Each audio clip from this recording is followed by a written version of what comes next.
rockin' with it.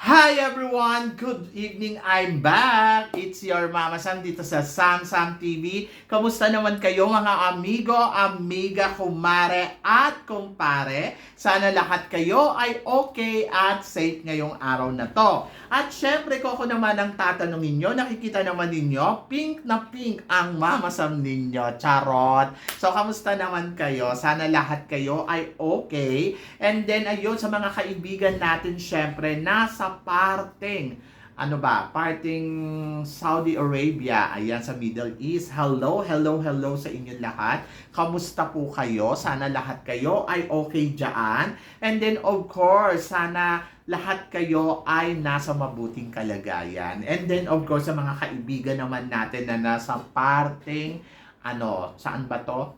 Tawag dito? Parting America. Yes. Ayun. Kamusta naman kayong lahat? And then, of course, yung mga kaibigan naman natin na nandirito sa Pilipinas or saan man sulok ng Asia, hello po sa inyong lahat. Mabuhay. O, di ba? So, yun. So, syempre, ngayong araw na to, ang chika naman natin, ito daw ang pwedeng makuha na title ng mga kandidata. Nakakaloka. Okay, so simulan natin. Sabing ganon, Aliana Aduana pwede daw maging Miss Eco International. To be honest, ako kay Liana Aduana, Eco International talaga. Medyo parang mababa to para kay Liana Aduana. Pero kasi kung iisipin mo din, bakit hindi, di ba? Kasi si Liana Aduana, unang matalino. Pwedeng maging title holder. Tapos plus nandoon, sexy talaga. Pwede mong i-package talaga. Last time na pinadala natin dyan si Chantal, ay talaga namang, Diyos ko Lord, nag-first runner-up. At naniniwala ako kung si Aliana Aduana ay kaya nito mag-title dito sa Miss Eco International. Pero hindi ko lang alam kung gusto ba ni Aliana Aduana na makuha ang titulong Miss Eco International. Kung ako nga tatanungin mo, bakit naman siya mag-i-Eco Miss International kung kaya naman yung mag-Miss Grand, di ba? So parang go to the Miss Grand na lang, di ba? Kasi ayun yung Miss Grand, parang feeling ko kaya niya rin mag-title doon. Para sa akin, kung hindi man siya siguro Miss Universe Philippines, I think pwede siyang supranational. Pero Miss Eco International, parang masyadong mababa para kay Liana Aduana. Maraming baguhan dyan na pwedeng maging Miss Eco International. Doon na lang nila ibigay yan. Charot. Anyway, so hindi ko alam kung gusto din ni Liana Aduana. Pero tulad nila sinabi ko, yung advocacy kasi niya is related at saka yung pinanggalingan niyang pageant na Miss Earth, parang connected, di ba? Earth and Eco. O, di ba? So, yun. So, good luck. Hindi ko alam, pero nandoon ako na parang, bakit hindi? Di ba? Kung kaya naman. Pero kung ayaw, I think siguro better go to the another pageant. Di ba? So, yun. So, Supra, parang feeling ko pwede. And then, si Miss Charm naman daw para kay Chelsea Fernandez. Miss Charm, parang feeling ko pwede din naman kasi charming naman. Alam naman natin na iba ang labanan dito sa Miss Charm, matindi. But parang feeling ko yung Miss Charm para kay Chelsea Fernandez, depende na lang yan kay Chelsea Fernandez kung tatanggapin niya yung Miss Charm. Kasi nga, ang Miss Charm sa susunod na taon palalaban. Pero, para sa akin, I think supranational kung hindi siya magmi-Miss Universe. Katulad din ni Liana. And then, magaling itong si Chelsea Fernandez. Then, Miss Charm, parang may bago din dyan na pwede nilang ibigay ang Miss Charm at willing maghintay sa susunod na taon. Pero sa mga veterana, parang feeling ko, hindi ko alam kung accept nila to ha.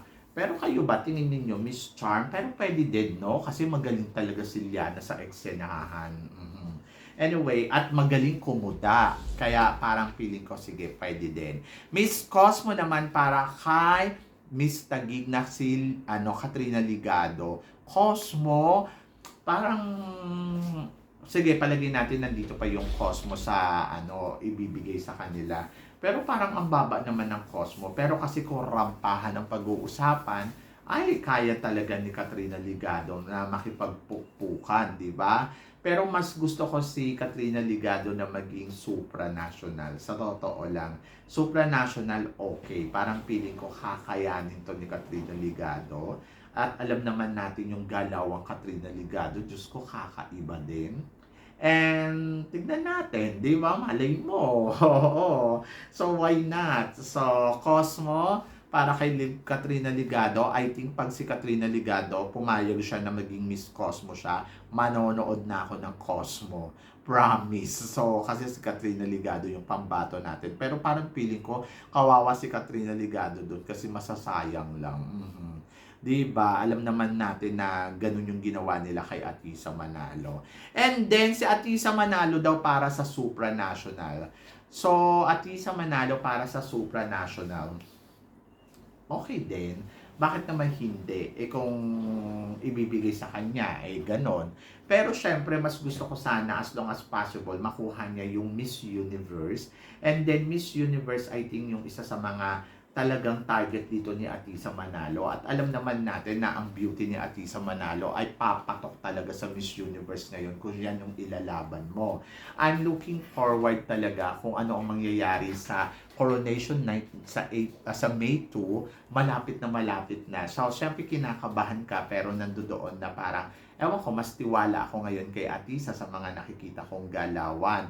At in fairness naman sa kanya, talagang kumakabog ngayon ng Atisa Manalo. So, para sa akin, Atisa Manalo for Miss, tawag dito?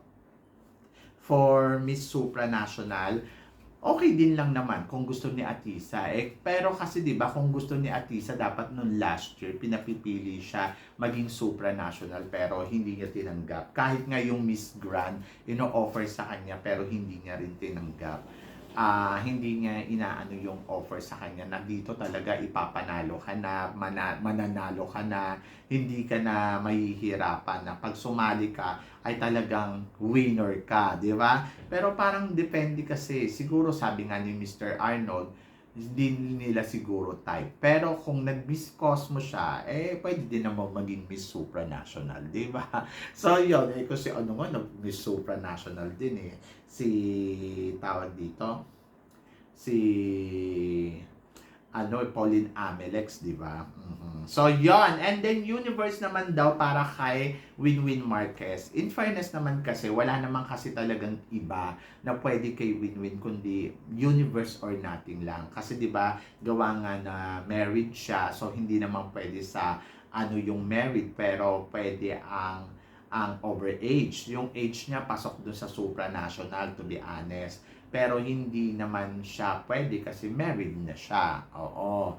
Sa universe lang talaga siya naaangkop. And then, nakikita din naman natin yung pinapakita dito ni Winwin talagang consistent din at possible din talaga na maging Miss Universe talaga si Winwin. So, hindi imposible mangyari yon kasi nakita mo naman na talagang grabe ang determination niya, yung pinapakita niyang galawan, talagang pulido, plakado, at ayun, so willing to talaga, to get the crown, nandoon talaga siya sa possible talaga sa kanya mapupunta yung corona. Pero depende yan sa magiging sitwasyon.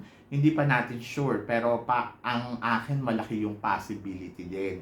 So siguro nandoon sa 80% or 75% na baka win-win to. Ganon. So yon. So depende. Depende sa mangyayari, depende sa magiging eksena, depende sa magiging ganap. Pero sabi ko nga, ito namang mga kandidata na nabanggit natin, si Aliana Aduana, si Taguig, si Katlina Ligado, tapos si Chelsea Fernandez and Atisa Manalo, parang nakikita naman natin na lahat naman sila ay potential maging Miss Universe Philippines kahit sino sa kanila, di ba? Kasi nandoon na ibang level na talaga sila at nakikita mo talaga yung galawan nila na talagang pumapalo ng todo-todo. And then tignan natin kung sila nga ba makakapag-uwi ng koronang Miss Universe Philippines. Di ba? So, looking forward tayo doon at tignan natin kung sino nga ba sa kanila.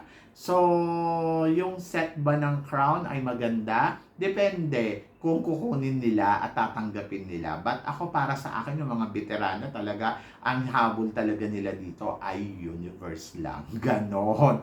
Anyway, so good luck and then looking forward tayo na makita sila sa mga susunod nilang mga eksena. So yan. So kayo guys, ano guys ang masasabi ninyo dito sa pinag-uusapan natin ngayon? Nagulat din ba kayo? So please comment below para at least malaman ko naman kung ano naman ang chika mo. So maraming salamat sa inyong lahat sa suporta at pagmamahal na binibigay ninyo syempre dito sa channel ko. At sa mga hindi pa po nakaka-subscribe, please don't forget to click like and subscribe my channel at i-click nyo na rin po ang notification bell para more updated kayo sa aking mga chika. Sabi ng ganon, keep smiling lang at laban lang. So guys, maraming salamat po. Hanggang dito na lang. Hanggang sa muli nating chikahan. See you tomorrow. Thank you guys.